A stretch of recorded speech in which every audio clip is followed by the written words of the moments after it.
Hello everyone, कैसे हो आप सब। तो देखो, अगर आपकी आरसी खो गई है, अगर आपकी आरसी चोरी हो गई है या आपकी आरसी खराब हो गई है या फिर आपके पास कागज वाली आरसी है। वैसे तो कागज वाली आरसी अब चलती नहीं है, पहले चलती थी, पर फिर भी अगर आपके पास है और आप प्लास्टिक कार्ड वाली जो आरसी है लेना चाहते हैं। मेरी भी आरसी गुम हो गई थी, तो सबसे पहले मैंने पुलिस रिपोर्ट करी, जो कि आप ऑनलाइन भी कर सकते हैं और ऑफलाइन भी कर सकते हैं। तो पुलिस रिपोर्ट करने के बाद मैंने फटाफट प्रोसेस देखा कि डुप्लीकेट आरसी कैसे अप्लाई कर सकते हैं। बहुत ही ईजी प्रोसेस है और वो भी ऑनलाइन। और साथ में एक चीज और, अगर आप अपना मोबाइल नंबर अपडेट करना चाहते हो आरसी में, तो वो भी मैं आपको इस वीडियो में बताऊंगी। तो चलिए वीडियो को शुरू करते हैं और वीडियो को एंड तक तो देखो ही, क्योंकि एंड में एक बोनस टिप भी है जो कि आपके लिए बहुत ही जरूरी होने वाली है। तो डुप्लीकेट आरसी अप्लाई करने के लिए आपने अपने क्रोम में सर्च करना है परिवहन.gov.in। तो आपके सामने ये ऑफिशियल वेबसाइट ओपन होकर आ जाएगी। तो इस वेबसाइट में आपको नीचे की तरफ स्क्रॉल करना है, तो यहाँ पर आपको मिलेगा व्हीकल रजिस्ट्रेशन। तो इस पर आपने क्लिक कर देना है। क्लिक करने के बाद आपको यहाँ पर अपना स्टेट सिलेक्ट कर लेना है। स्टेट सिलेक्ट करने के बाद व्हीकल रजिस्ट्रेशन नंबर पर क्लिक कर दो। देन यहाँ पर आपका जो व्हीकल नंबर है वो यहाँ पर एंटर कर देना है। उसके बाद टर्म एंड कंडीशन एक्सेप्ट कर लो। देन यहाँ पर प्रोसीड कर दो। फिर से यहाँ पर प्रोसीड कर दो। तो आपके सामने ये डैशबोर्ड ओपन होकर आ जाएगा, जहाँ पर आपको बहुत सारी सर्विसेज मिल जाती है, वो भी ऑनलाइन। तो सबसे पहले डुप्लीकेट आरसी अप्लाई करने के लिए हमें क्या करना है कि ये चेक करना है कि कौन सा नंबर हमारी आरसी में अपडेट है, और अगर हम आरसी में अपना मोबाइल नंबर अपडेट करना चाहते हैं तो वो भी कैसे करना है। तो इसके लिए आप सर्विसेज पे जाओगे, देन एडिशनल सर्विसेज में अपडेट मोबाइल नंबर पर क्लिक करोगे। तो इसके बाद आपने यहाँ पर यस कर देना है। तो यहाँ पर आपको अपनी डिटेल डालनी है, जो कि आपको आरसी में इजिली मिल जाएगी। तो यहाँ पर आपको अपना रजिस्ट्रेशन नंबर डाल देना है। रजिस्ट्रेशन नंबर डालने के बाद आपको अपना चेजिस नंबर डालना है, और यहाँ पर आपको पूरा चेजिस नंबर डालना है। देन आपको यहाँ पर इंजन नंबर डालना है, वो भी आपको पूरा डालना है। उसके बाद आपको यहाँ पर रजिस्ट्रेशन डेट डालनी है कि आपका कब रजिस्ट्रेशन हुआ था, वो भी आपको आरसी में मिल जाएगी। उसके बाद यहाँ पर आपको रजिस्ट्रेशन वैलिडिटी डाल देनी है कि जो आपकी आरसी है वो कब तक वैलिड है। तो सारी डिटेल डालने के बाद आपने यहाँ पर शो डिटेल्स कर देना है। उसके बाद आप देखोगे कि यहाँ पर आपकी जो आधार की डिटेल है वो आपसे यहाँ पर मांग रहा है। तो यहाँ पर आपने अपना आधार नंबर डाल देना है। देन यहाँ पर आपने जो भी आपके आधार पर नेम है वो यहाँ पे डाल देना है। उसके बाद आपने यहाँ पर वो मोबाइल नंबर डालना है जो कि आपके आधार कार्ड में लिंक है। उसके बाद आपने यहाँ बॉक्स पे टिक कर देना है। देन वेरीफाई कर देना है। तो देखो, जो भी मोबाइल नंबर आपकी आरसी से अभी लिंक है वो यहाँ पर आपको देखने को मिल जाएगा, और जो भी ओनर है गाड़ी का उसका नेम भी आपको यहाँ पर मिल जाएगा। तो देखो, जो आपका मोबाइल नंबर है वो आरसी में भी सेम है और आपके आधार कार्ड में भी सेम है। तो यहाँ पर आपको जो है मोबाइल नंबर अपडेट करने की जरूरत नहीं है। पर अगर मान लो आपके आधार कार्ड पे दूसरा नंबर है और आपकी आरसी में दूसरा नंबर है, तो यहाँ पर सबसे पहले आपको ई-केवाईसी करनी पड़ेगी और आपको वही मोबाइल नंबर डालना पड़ेगा जो कि आपके आधार कार्ड पर लिंक है। तो उसके लिए आपने यहाँ पर अपडेट मोबाइल नंबर पर क्लिक करना है। तो जैसे ही अपडेट मोबाइल नंबर पर क्लिक करोगे, आपने अपना मोबाइल नंबर डाल देना है। देन आपके फोन पर एक ओटीपी आएगा। तो वो ओटीपी डालने के बाद आपके सामने ऐसा पॉपअप मैसेज आ जाएगा कि mobile number has been updated successfully, कि आपका जो मोबाइल नंबर है वो अपडेट हो चुका है।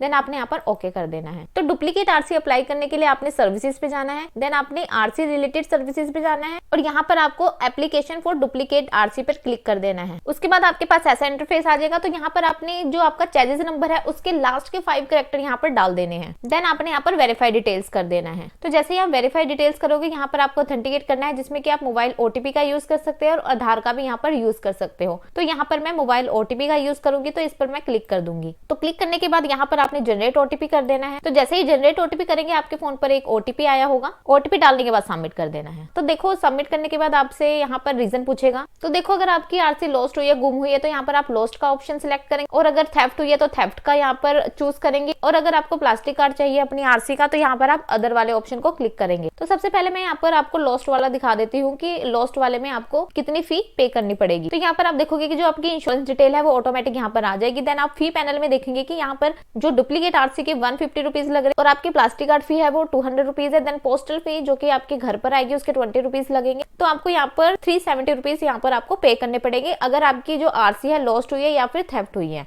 और अगर मान लीजिए आपको अपनी आरसी का प्लास्टिक कार्ड चाहिए, अगर आपकी आरसी खराब हो गई या फिर आपके पास जो है कागज वाली आरसी, तो यहाँ पर अदर वाले ऑप्शन पे क्लिक करेंगे। तो यहाँ पर आपने रीजन डाल देना है, जैसे कि मैं यहाँ पर प्लास्टिक कार्ड डाल देती हूँ। तो आप नीचे की तरफ आओगे तो आप देखोगे कि यहाँ पे जो फी पैनल है वो सेम ही है, अगर आपको प्लास्टिक कार्ड भी चाहिए। प्लास्टिक कार्ड के लिए भी आपको यहाँ पर 370 रुपीज पे करने पड़ेंगे। देन आपने यहाँ पर पे नाउ पर क्लिक कर देना है। तो यहाँ पर आपको कह रहा है कि जो आपने इन्फॉर्मेशन डाली है वो करेक्ट डाली है। अगर आपने करेक्ट डाली है तो यहाँ पर आपने टिक कर देना है, और टिक करने के बाद कंफर्म डिटेल्स पे क्लिक कर देना है। तो जैसे ही क्लिक करोगे, यहाँ पर पेमेंट गेटवे आ गया है। तो यहाँ पर आपने एनटीआरपी पे क्लिक कर देना है। देन यहाँ पे एक टर्म एंड कंडीशन एक्सेप्ट कर लेनी है एंड कंटिन्यू कर देना है। तो कंटिन्यू करने के बाद आप देखोगे जो पेज है वो रीडायरेक्ट हो रहा है एनटीआरपी पोर्टल। तो यहाँ पर आप देखोगे कि यहाँ पर आपके सामने डिपॉजिटर की डिटेल आ जाएगी। देन आप नीचे की तरफ जाओगे तो यहाँ पर आपने कंफर्म कर देना है। तो जैसे ही आप कंफर्म करोगे आपके सामने पेमेंट गेटवे आ जाएगा। तो यहाँ पर आपको काफी सारे ऑप्शन दिख रहे हैं बैंक के, तो जिस भी बैंक पर आप सिलेक्ट करना चाहते हो यहाँ पर आप सिलेक्ट कर सकते हो। तो यहाँ पर मैंने SBI पर क्लिक कर दिया है। तो इसके बाद आप net banking, debit card, credit card, UPI जो भी आप ऑप्शन यहाँ पे सिलेक्ट करना चाहते हो वो आपने सिलेक्ट कर लेना है। और यहाँ पर आपने जो आपको कैप्चा शो हो रहा है वो यहाँ पर आपने एंटर कर देना है। एंटर करने के बाद यहाँ पर आपने जो टर्म एंड कंडीशन है उसको एग्री कर देना है। देन यहाँ पर पे कर देना है। उसके बाद यहाँ पर आपका जो भी VPN नंबर है वो आपने यहाँ पर डाल देना है। देन यहाँ पर प्रोसीड कर देना है। तो जैसे ही आपकी पेमेंट सक्सेसफुल हो जाएगी तो आपके सामने एक रिसीट ओपन हो जाएगी। तो पेमेंट करने के बाद आपके सामने रिसीट आ जाएगी। तो उस रिसीट को आपने यहाँ पर डाउनलोड कर देना है और यहाँ प्रिंटर पर जाकर इसको सेव एज PDF करके अपने पास रख लेना है। और कई बार क्या होता है कि अगर हम पेमेंट करते हैं तो पेमेंट में एरर आ जाता है, जो हमारी बैंक ट्रांजेक्शन है वो फेल हो जाती है। तो इसके लिए आपको यहाँ पर डैशबोर्ड पे आ जाना है और यहाँ पर आपने स्टेटस पे क्लिक करना है। यहाँ पर आपने रीवेरीफाई पेमेंट ट्रांजेक्शन पे क्लिक करना है